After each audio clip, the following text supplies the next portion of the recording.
se o sucesso do Congresso depender apenas do carinho e dedicação dos envolvidos na sua organização, a expectativa geral será atendida. Muitíssimo obrigado e ratificando já o enunciado pelo nosso chefe de cerimonial, que mandou o convite do Pausa para o Cafezinho, e a próxima palestra, que é a abertura dos trabalhos com o professor Manuel Teixeira Filho.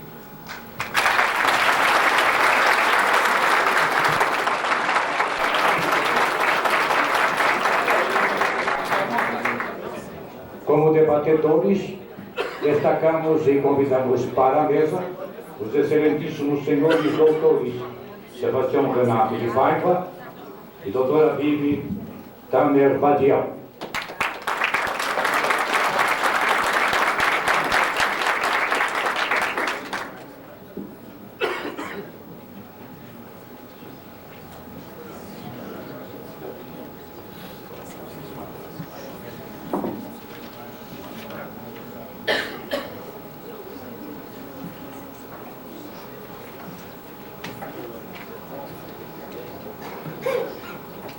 Convidamos o excelentíssimo senhor professor Dr. Juliano Chaves Cortez para tomar assento na mesa como moderador deste primeiro painel, que terá como tema processo cautelar trabalhista.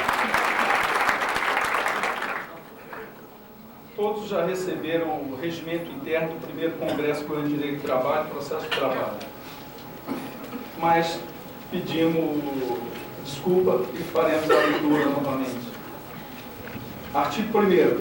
O primeiro Congresso Goiano de Direito do Trabalho, processo de trabalho, será realizado nos dias 11, 12 e 13 de junho de 1992, no Centro de Convenções do Castro Parque Hotel, na cidade de Goiânia, estado de Goiás.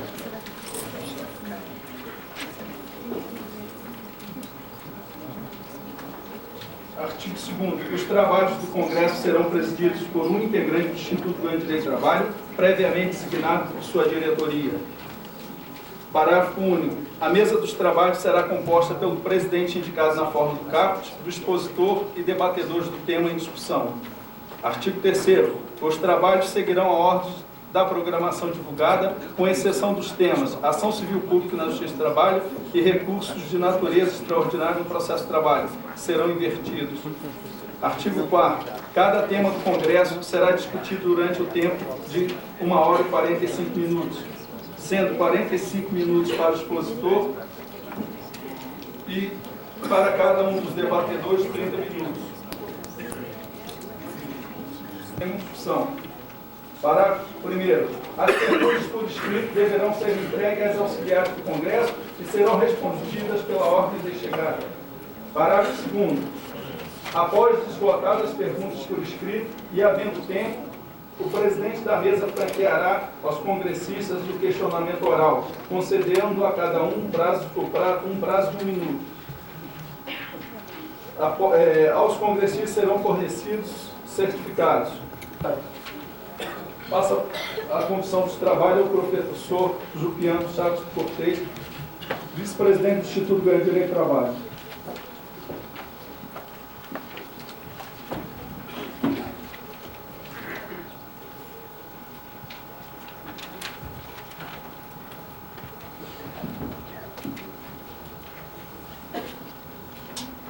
Senhores congressistas, bom dia. É com satisfação que nós damos abertura aos nossos trabalhos. E o primeiro tema, onde é mais sabido, trata de processo cautelar trabalhista. E como expositor, nós temos a satisfação de trazer uma das maiores autoridades no assunto, juiz do trabalho do Estado do Paraná, do TRT do Paraná, professor emérito de Direito do Trabalho, e um cientista do Direito do Trabalho, com várias obras publicadas. Eu me refiro ao professor Manuel Antônio Teixeira Filho, é que eu passo a palavra. Ilustres componentes da mesa, senhoras e senhores. Eu quero, antes de mais nada, manifestar a minha satisfação por estar novamente nesta aprazível capital de todos os goianos, e poder assim conviver, ainda que por breves horas, com sua gente amável, fraterna e hospitaleira. Ter esta bela Goiás, e hoje este júbilo se renova por força do convite formulado pelo recente e mais, nem por isso menos prestigioso, Instituto Goiano de Direito do Trabalho. Isso devemos já começar dizendo que a consolidação das leis do trabalho nasceu omissa no que toca ao processo cautelar. É razoável supor que essa atitude do legislador trabalhista de 1943, no sentido de não dedicar nenhuma disposição ao processo acautelatório, tenha decorrido de seu propósito manifesto de atribuir ao procedimento ordinário uma rapidez, uma eficiência que superariam em muito ao procedimento do processo ordinário da época. Portanto, é razoável essa conclusão, no sentido de que o legislador trabalhista de 1943 não se preocupou em introduzir no texto disposições que versassem de processo cautelar, porque o próprio procedimento do processo de conhecimento, por ele concebido, por ele ideado, seria rápido, desde a resposta do réu sobre quaisquer das suas modalidades, até a instrução oral do procedimento e a própria emissão da sentença. Então, dentro desta visão, que hoje nos parece romântica, porque já faz quase 50 anos que está a viger esse texto, na época era uma realidade. Portanto, o procedimento trabalhista, que ele é ordinário, e aí há um grande equívoco dos que supõem que o procedimento trabalhista seja sumário. Ele é sumário se comparado com a lenteza, com a lentidão do procedimento ordinário comum. Mas o procedimento traçado pela CLT é um só, é o ordinário, parece sumário. E justamente por aí que se acabou admitindo a reconvenção, porque não há sumariedade no procedimento trabalhista. É um procedimento ordinário comum que é rápido, ou deveria ser rápido. Pois bem, essa visão provavelmente levou esse legislador, os legisladores do período, a não se ocuparem das questões cautelares, embora o processo cautelar já fosse conhecido no período, porque estava em vigor na ocasião o primeiro Código de Processo Civil unitário que o país conheceu. Digo unitário porque até então os Estados-membros tinham competência para legislar sobre essa matéria. Mas com a unificação empreendida pelo Código de Processo Civil 39, esse Código unitário dedicou algumas disposições ao processo cautelar, a que ele chamava, na ocasião, de medidas preventivas, por exemplo. Mas já era do conhecimento do legislador trabalhista, então, a existência de um processo acautelatório no texto do Código de Processo Civil. Mas ele preferiu não incorporar essas disposições pelos motivos que já referi. Mas, daquele tempo até esta parte, tanta coisa mudou. A CLT surgiu em 1943, estávamos praticamente no meio de uma Segunda Guerra Mundial. A CLT foi concebido em meio a esta convulsão bélica e social que assolou as nações da época. E de lá para cá as coisas mudaram. A vida se tornou mais complexa, mais rica. As relações interpessoais e intergrupais também se tornaram mais complexas. O direito foi chamado a solucionar questões antes inimaginadas. Toda a ordem jurídica foi reformulada. Tornou-se a vida, em síntese, complexa, e com ela o direito. Isso levou, por exemplo, a que os juízes, tangidos por essa necessidade, fragmentassem, por exemplo, as audiências trabalhistas, ou a audiência trabalhista, realizando-a em 3 ou 4 sessões, ou às vezes mais. Daí hoje ser conhecida esta tripartição quase clássica em audiência inicial, audiência de instrução, de julgamento, e às vezes a mais ainda do que isso. Evidentemente é uma situação não prevista pela consolidação das leis do trabalho. A verdade é que essas situações ditadas pela necessidade prática fizeram com que o aplicador dessas normas, seja o juiz, o advogado, ou às vezes o membro do Ministério Público, abandonassem o texto da CLT. Se criasse praticamente um outro processo, que é o processo da praxe, ao lado do processo da lei, do devido processo legal. Essa separação entre a praxe e a norma criou uma modificação enorme na vida do processo. A CLT hoje já não pode ser literalmente aplicada, isso até é um paradoxo, em dizer-se que não se pode aplicar uma norma legal, tamanha é a força derrogante da prática. É curioso, né? Mas, aliás, a prática às vezes é mais sábia, porque a prática é a experimentação, né?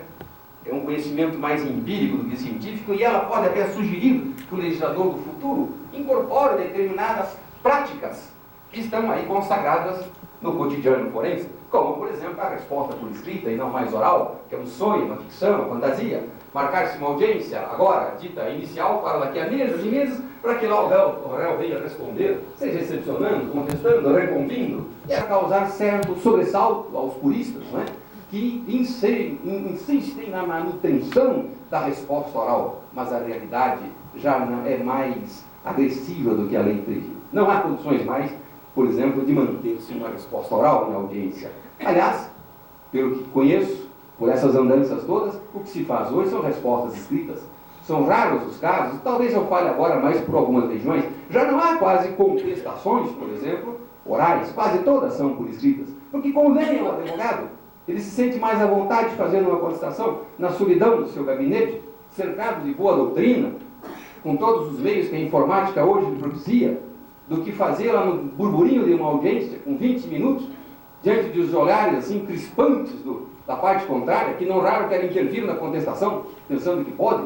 Então, ao advogado foi conveniente fazer a resposta por escrito, ao juiz também, porque com isto, a parte leva alguns segundos apenas para apresentar a sua contestação já pronta, e isso então permitiu a realização das chamadas audiências iniciais em um número muito maior do que seria possível se fôssemos dar 20 minutos para que o réu formulasse oralmente, de maneira confusa e taramelada, a sua contestação. Portanto, a praxe, nesse ponto, foi mais rica do que a norma. E o processo do trabalho, então, começou a modificar-se. Eu não digo que essa modificação implicou transfiguração. É que devamos fazer uma concessão e admitir, para que não polemizemos inutilmente, ainda que devamos, então, admitir que se trata de uma medida cautelatória, nem por isso o processo do trabalho se satisfez com esta introdução feita pelo legislador de 75.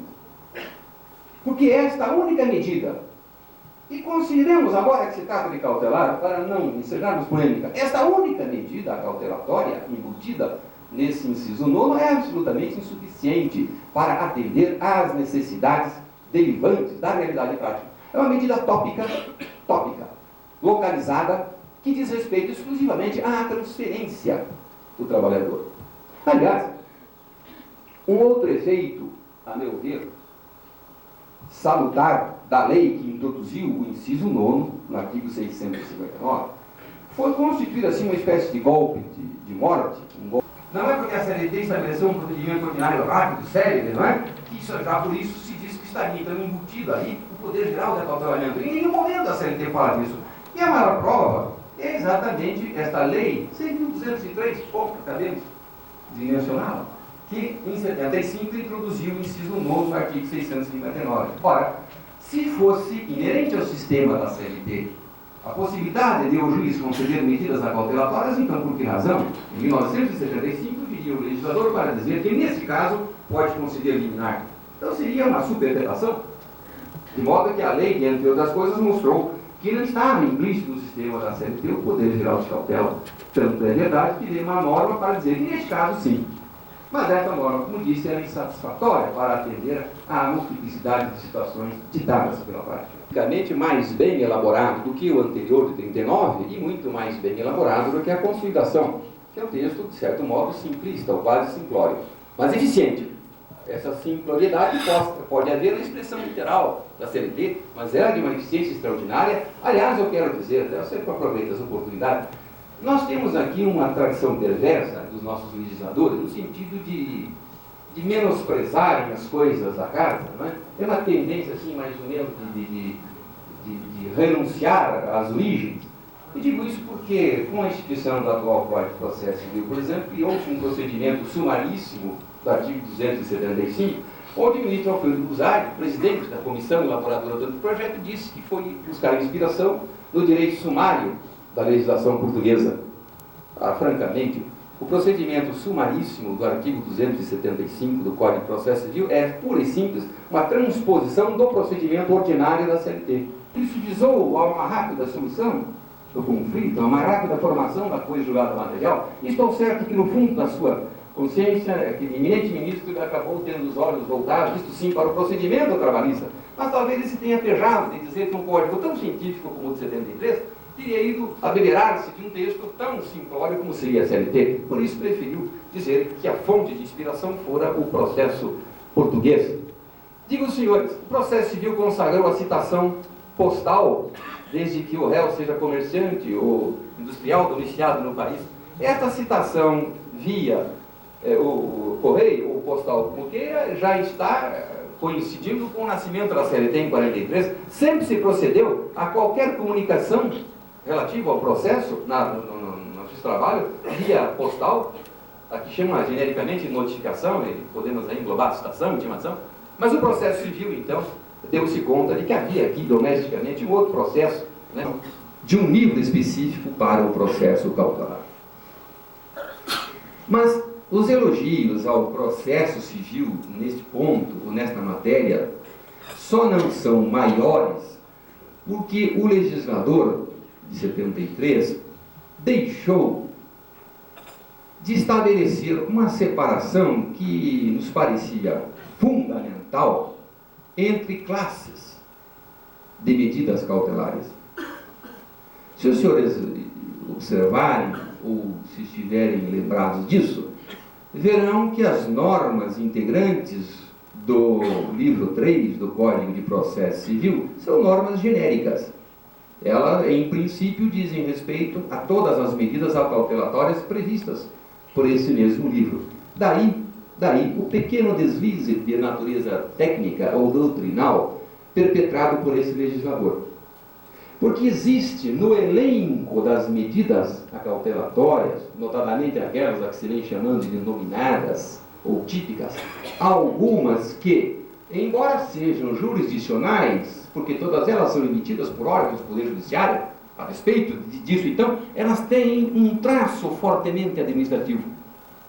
Porque fica difícil, já para o acadêmico de direito, e digo isso com uma experiência de 20 anos de magistério, na área de processo de trabalho, fica difícil ao próprio professor dizer ao aluno, por exemplo, que quando o Código de Processo Civil estabelece, no artigo 796, é o artigo que inaugura o livro 3, que o procedimento cautelar pode ser instaurado antes ou no curso do processo principal, e deste é sempre dependente, fica difícil explicar que essa dependência aqui, alardeada pelo artigo 796, nem sempre existe. Embora a redação seja muito clara, de uma nitidez até ofuscante, quase como ali a eliminação do campo, é a outorga clara, manifesta, inequívoca, do poder geral de cautela aos magistrados. Isso tem sede no artigo 798 do Código de Processo Civil. E é aí exatamente o ponto nuclear, né, o ponto modular de toda a nossa questão. O poder geral de cautela. Portanto, as lentes se fecharão aqui sobre o poder geral de cautela, que é exatamente o que vem causando maiores entusiasmos e, eventualmente, dificuldades para os juízes do trabalho. O que está nesse artigo 798 do Código de Processo Civil não é a atribuição ao juiz de um mero poder ordinatório do processo, um poder que ele deva possuir como reitor, como condutor do processo.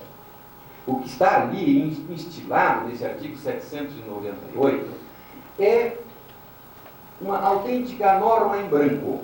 Eu às vezes até digo em faculdade, é um cheque em branco que o legislador deu ao juiz para preencher o segundo seu prudente arbítrio. É uma norma em branco que rende, então, ensejo a uma atuação largamente discricionária do magistrado em sede de poder geral de cautela.